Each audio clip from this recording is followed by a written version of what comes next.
Our meditation reading today is from a Buddhist woman named Vanessa R. Sasson. She writes, "When I was 5 years old, my grandmother gave me a shimmery red scarf with small silver charms attached along the edges. One day I took this scarf that my grandmother had given me and tied it on like a cape. I stood at the top of the stairs in our home and jumped. I sailed through the air and landed with a crash at the bottom. I did not break any bones, but I was startled. I could not understand why the cape had failed me. When I jumped off our staircase as a 5-year-old, I was channeling Superman. My imagination had access to him, and he could fly with his red cape. I was not bothered by the fact that he was male and I was not, because the point was simply to fly. If I had a red cape like him, what is the difference?" In some ways, there was no difference. I did not see his maleness as an obstacle at the time, but eventually his maleness would become one, because his maleness was not an exception. It was the rule. Although we did have Wonder Woman as an alternative, she never seemed as powerful as her male counterparts. I did not consciously consider this fact when I was 5, but I am certainly conscious of it now. The recent Wonder Woman movie has elicited a lot of commentary, and I was personally excited to see it. I did not, however, expect that it would affect me quite as much as it did. The superhero in the movie was a she, and that really did make all the difference. She was center stage throughout the film, fighting every battle with uncompromised ferocity, and she did not require a male superhero to direct her through it. She was beautiful, smart, strong, and idealistic, as all good superheroes are supposed to be. And her powers were entirely her own. I'd like to ask you today, how many people here have seen the recent Wonder Woman movie? All right. This end wins, by the way. So I'm going to depend on you all to help answer some questions. I'm going to give the youth and the kids first shot at answering, but the grown-ups are welcome to jump in and answer if we need one, or even take a guess. So, like the woman from our reading earlier, I really liked Wonder Woman, although I have to admit I'm not really big into action movies. But I really like the Wonder Woman movie because, she's really the only well-known woman superhero we have. And if you watch the video before service or just listen to our meditation song, it might give you a clue as to some of the very you things Wonder Woman is about. So would anyone like to take a guess at a real you thing that Wonder Woman is about? What kind of you qualities does Wonder Woman have? Justice, right. Wonder Woman fights for justice. Wonder Woman is an Amazon. And in the movie she says, it's the sacred duty of the Amazon to save the world. And what does she do when she sees something wrong? What does she do? She takes action, right? She doesn't just sit there and do nothing. And there are also people she's willing to fight for. Does anybody remember who she said she was going to fight for? The people who can't fight for themselves, right? So that all sounds pretty you to me, doesn't it? What else about Wonder Woman? What are some of her qualities, things she believes in? She has a truth lasso. Yeah, I'd say hopefully we're into telling the truth, right? Without the lasso needed, right? Without being under duress, we tell the truth. It's a good one. Any others? Any other ones? That's a total you quality right there. Need I say more, really? What are some of Wonder Woman's ultimate values? These were up on the screen before the service, or words to the old 1970s Wonder Woman song. Well, Wonder Woman ultimately believes in peace, even though she fights. She is actually fighting, especially in the movie. She's fighting Ares, the god of war. She believes if she vanquishes and kills Ares, that war will cease forever. And we find out she was a little naive about that. But still, ultimately, she's learned that you only fight when you have to. Her ultimate goal is peace. And then what about love, right? Wonder Woman's a pretty loving character, right? She really cares, and she has a lot of empathy and compassion. So those are very you things. So what about Wonder Woman do you think may not be so you? Where do you think we might have some little slight differences here?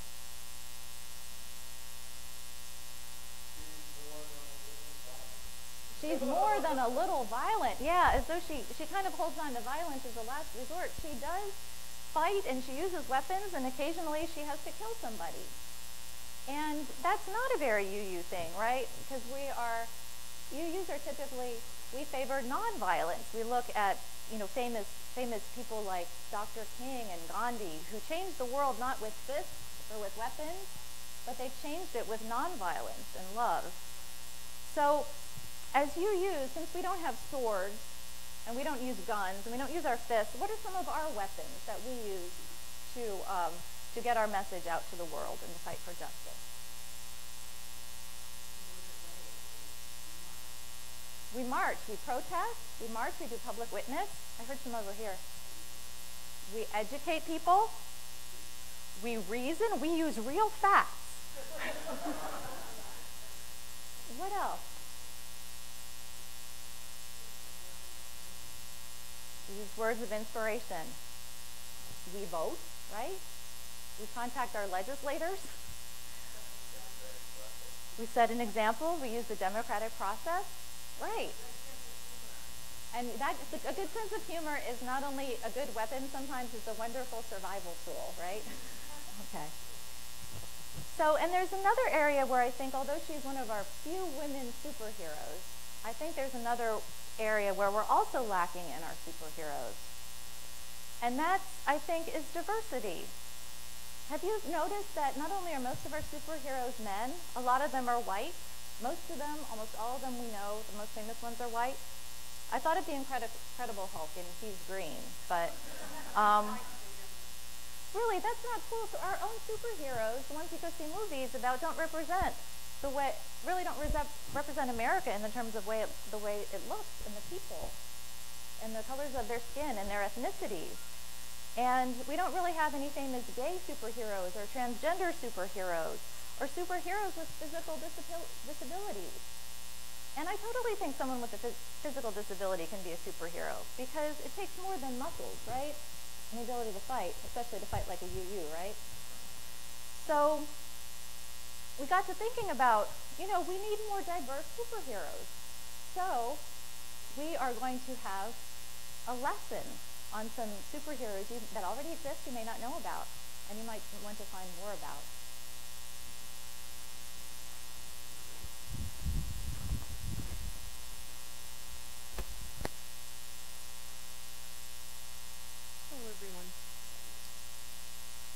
So, as Chris was saying, when we think of superheroes, we think of strong, foreboding figures who have otherworldly control over themselves and their element in order to fight the good fight.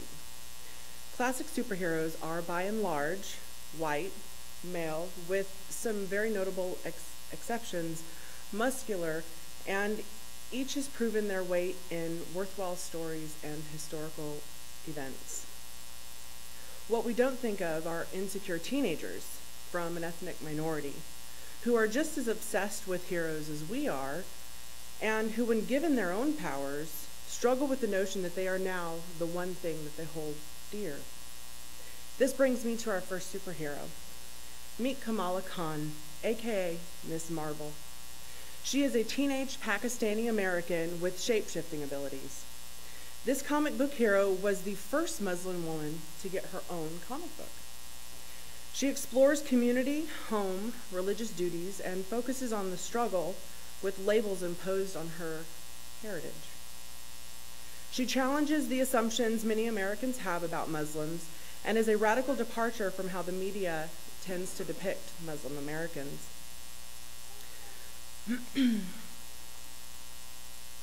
She shows how Muslim Americans and immigrants are not forces that threaten communities, as some would argue, but are people who can strengthen and preserve them. This is what makes Kamala Khan so very important. She is a member of several cultural minorities, does not want to lose herself and who and what she represents just for the sake of being an idol or superhero, and actively rejects the inherent standards of that world. Raquel Irvin, aka Rocket, is a voracious reader and gifted writer. She also happens to be a black teenager growing up in the poorest part of her city. She helps fight injustice with logic and discussion, as opposed to your typical battle of force and violence. Rocket's story tackles issues regarding class, race, ideologies, and a nuanced exploration of the societal expectation of women, as she is also a mother. She portrays an abiding faith that humanity is basically good, alongside the understanding that people in constrained circumstances often make less than ideal decisions. Rocket sincerely believes that by providing the people of her community that surrounds her an example of excellence, that they will eventually change and attempt to emulate that same behavior, which is what we as UUs try to do as well. Historically, Latino characters in graphic novels and comics have been relegated to smaller side characters. Fortunately, that trend has changed in recent years. Meet Maya Lopez. She plays two characters, both Echo and Ronan, which is her male persona. Maya is a person with virtues and flaws, strengths and weaknesses, and a person of great ability and perseverance for justice. She is a deaf character of Cheyenne and Hispanic descent, which means that Maya is one of the most intersectional characters that has ever appeared in comics.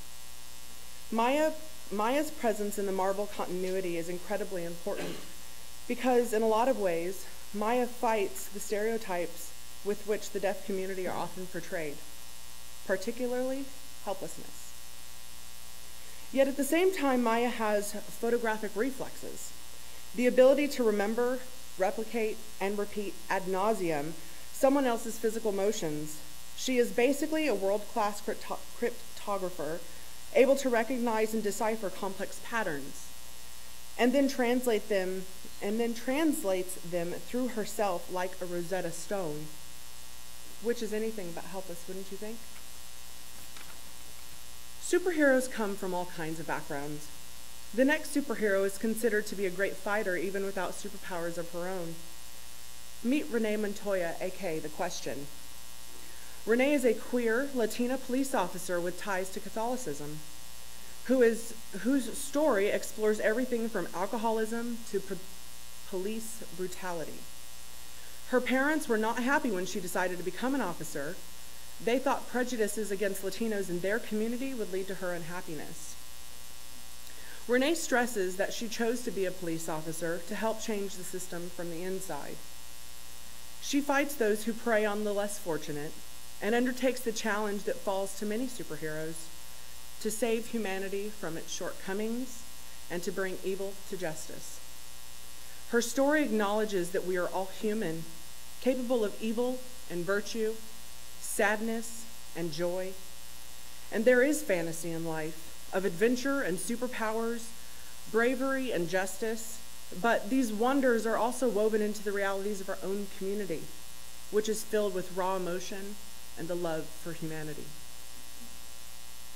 America Chavez, aka Miss America, is a queer Latina with who is a no-nonsense superheroine, yet one with a genuine desire to help others do good.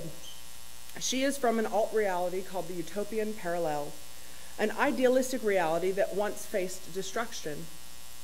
It was America's two mothers that sacrificed and stabilized that reality and saved its inhabitants.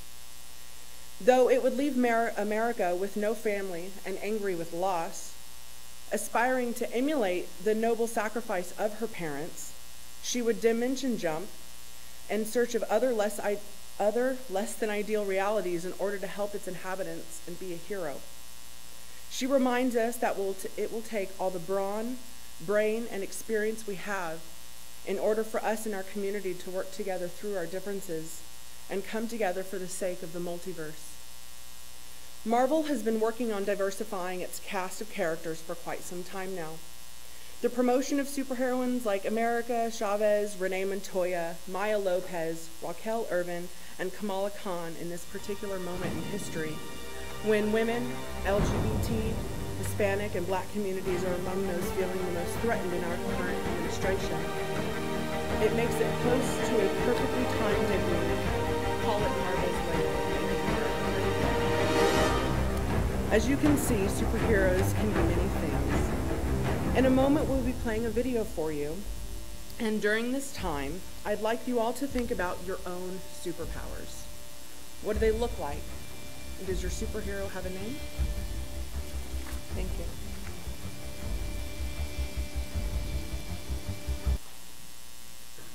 So our closing words today are from D. Scott Cooper. The world aches for us to join together and bring about healing, toil for justice, and produce ever-increasing love. This is our calling. Go forth and act accordingly. So, my newly commissioned superheroes, go in peace, go in love,